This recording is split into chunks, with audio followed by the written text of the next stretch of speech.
India news, मैं हूं आपके साथ अनन्या बेदी। बड़ी खबर के साथ शुरुआत कर रहे हैं। स्वाति केस में दिल्ली पुलिस का बड़ा दावा, आरोपी विभव ने फोन फॉर्मेट किया। ये पुलिस की तरफ से कहा गया है। मुंबई में फोन फॉर्मेट किया गया। दिल्ली पुलिस ने ये कहा है। आरोपी ने कहा फोन हैंग हो गया था। पुलिस की तरफ से ये जानकारी दी गई है। इनका मकसद सबूत नष्ट करना था, ये पुलिस की तरफ से कहा गया है। आपको बता दें कि इस पूरे मामले को लेकर विभव कुमार जो है वो उन्हें पुलिस के हिरासत में रखा हुआ है। और अब ये बड़ी जानकारी आ रही है जिसमें ये कहा गया कि फोन को फॉर्मेट किया गया है, यानी कि सबूत मिटाने की कोशिश की गई है, ये पुलिस की तरफ से कहा गया। हालांकि इस पर विभव कुमार की तरफ से ये कहा गया कि फोन हैंग हो गया था, इसलिए उसे फॉर्मेट किया गया। तो आरोपी ने कहा फोन हैंग हो गया था। वहीं पुलिस की तरफ से कहा जा रहा है कि इनका मकसद जो है वो सबूत मिटाना था। मुंबई में इस फोन को फॉर्मेट किया गया। आरोपी विभव ने फोन फॉर्मेट किया। ये बड़ी जानकारी मिल रही है इस पूरे मामले को लेकर। तो क्या सबूतों से छेड़छाड़ विभव कुमार की तरफ से की गई, ये अब बड़ा सवाल बन गया है। और आखिर फोन में ऐसा क्या था जिसकी वजह से फोन को फॉर्मेट किया गया, यानी किसी तरह के कोई सबूत जो है स्वाति मालीवाल जुड़े मामले से विभव कुमार के फोन में थे, जिसकी वजह से फोन फॉर्मेट किया गया। ये पुलिस की तरफ से कहा जा रहा है कि फोन को फॉर्मेट किया गया। मुंबई में इस फोन को फॉर्मेट किया गया। हालांकि इस पर विभव कुमार की तरफ से ये कहा गया कि फोन हैंग हो गया था, जिसकी वजह से मैंने फोन को फॉर्मेट किया है। तो विभव कुमार की 30 हजारी कोर्ट में पेशी। दिल्ली पुलिस ने कोर्ट से मांगी है 7 दिन की रिमांड। अग्रिम जमानत की अर्जी भी विभव कुमार से डाली गई थी, हालांकि उन्हें बेल नहीं दी गई है। वकील ने कोर्ट से मांगा है समय। विभव के वकील ने कोर्ट से समय मांगा है। रिमांड अर्जी पढ़ने के लिए कोर्ट से समय मांगा गया है। ये बड़ी खबर आपको दिखा रहे हैं।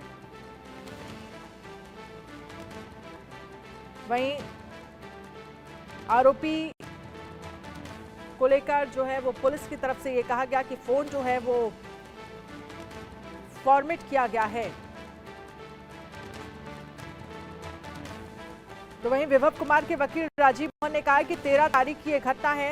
एफआईआर जो है वो 16 मई को दर्ज की गई है। इसका कोई क्लेरिफिकेशन नहीं दिया गया है। 13 तारीख से पहले वो कब मुख्यमंत्री के आवास पर गई, इसका कोई रिकॉर्ड नहीं दिया गया है। ये तमाम सवाल जो हैं वो विभव कुमार के वकील की तरफ से उठाए जा रहे हैं। आशीष सिन्हा, लीगल एडिटर, इस पर ज्यादा जानकारी के लिए हमारे साथ जुड़ गए हैं। आशीष, जो वकील की तरफ से कहा गया, एक तो उसके बारे में आपसे समझना चाहेंगे, और जो पुलिस की तरफ से बड़ी जानकारी दी गई है जिसमें ये कहा जा रहा है कि विभव कुमार ने अपना फोन फॉर्मेट किया गया, यानी सबूतों के साथ छेड़छाड़ की गई है। देखिए, दिल्ली पुलिस ने जो अपनी रिमांड कॉपी दाखिल की है अदालत में, सबसे अहम बात, पहली बात कि दिल्ली पुलिस ने 7 दिनों की रिमांड मांगी।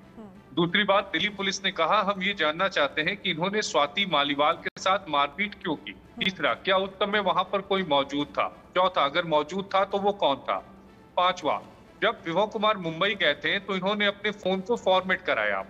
छठा, जब फोन को फॉर्मेट कराया तो उस समय उन्होंने फोन के डेटा का एक क्लोन भी बनाया था। सातवां, अब जब हम उनसे उनका मोबाइल मांग रहे हैं तो वो पासवर्ड नहीं बता रहे हैं। नौवां, ऐसे हालात में हम उनके मोबाइल को फिर से खोलने के लिए एक्सपर्ट के पास लेके जाएंगे, लेकिन विभव का होना बेहद जरूरी है।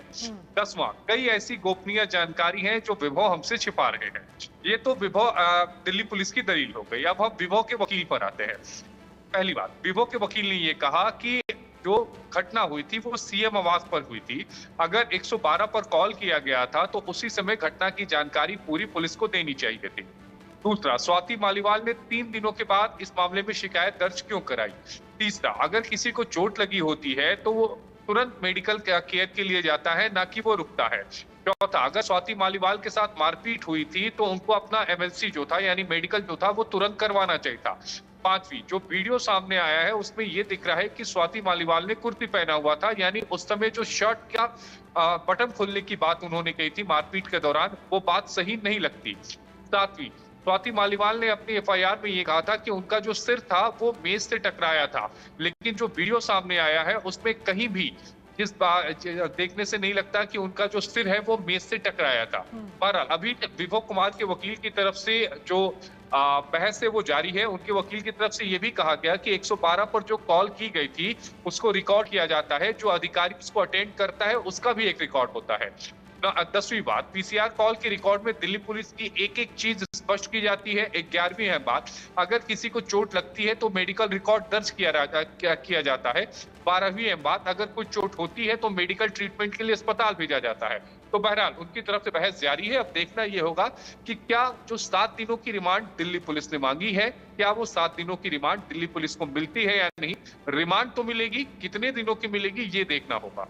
इसके साथ ही आशीष, आपसे ये भी समझना चाहेंगे क्योंकि जो मेडिकल रिपोर्ट सामने आई है उसको कोर्ट में कितना कंसीडर किया जा रहा है, और दूसरा ये भी समझने वाली बात है क्योंकि जिस तरह से तमाम आरोप जो है वो आम आदमी पार्टी की तरफ से लगाए गए, एक तरफ दो पक्ष कहीं ना कहीं आम आदमी पार्टी से ही निकलकर सामने आए, संजय सिंह कुछ और कह रहे थे, और वहीं दूसरी तरफ आतिशी की तरफ से जब प्रेस कॉन्फ्रेंस हुई तो वो इसे बीजेपी की साजिश बता रही थी। लेकिन क्या लग रहा है अभी तक पूछताछ में क्या सामने निकल कर आया है, क्या सवाल पुलिस की तरफ से किए गए विभव कुमार से, और सीन रिक्रिएशन जो है वो कल किया गया था उसको लेकर आपके पास क्या जानकारी है? देखिए, वो तो सीन रिक्रिएशन जो होता है वो तो जांच का पार्ट होता है, लेकिन सवाल ये है कि विभव कुमार जो है वो कौन सा ऐसा डेटा था उनके पास जिस डेटा को इन्होंने इरेज किया है। ये आपराधिक साजिश में आ जाता है, और ये फिर यहाँ से विभव कुमार की मुश्किलें बढ़ जाएंगी कि अगर उन्होंने सबूत नष्ट करने की कोशिश की है तो उसके लिए एक अलग धारा उनके खिलाफ एड ऑन हो जाएगी। दिल्ली पुलिस का ये दावा है कि विभव कुमार ने अपने फोन का डेटा था उसे डिलीट किया है, उसका एक क्लोन बनाया, जो उनके पास मोबाइल फोन है उसका डेटा वो देने के लिए तैयार नहीं है। दूसरी है बात, जो सवाल आपने पूछा कि मेडिकल रिपोर्ट इसमें क्या भूमिका अदा करेगा। दरअसल ये मेडिकल रिपोर्ट देश के सबसे बड़े और सबसे विश्वसनीय अस्पताल एम्स में कराया गया है, इसलिए उसकी रिपोर्ट पर तो कोई भी सवाल उठा नहीं सका। उस रिपोर्ट में ये साफ नजर आ रहा है कि स्वाति मालीवाल के साथ वहां पर मारपीट हुई है, उन्हें चोटें लगी हैं।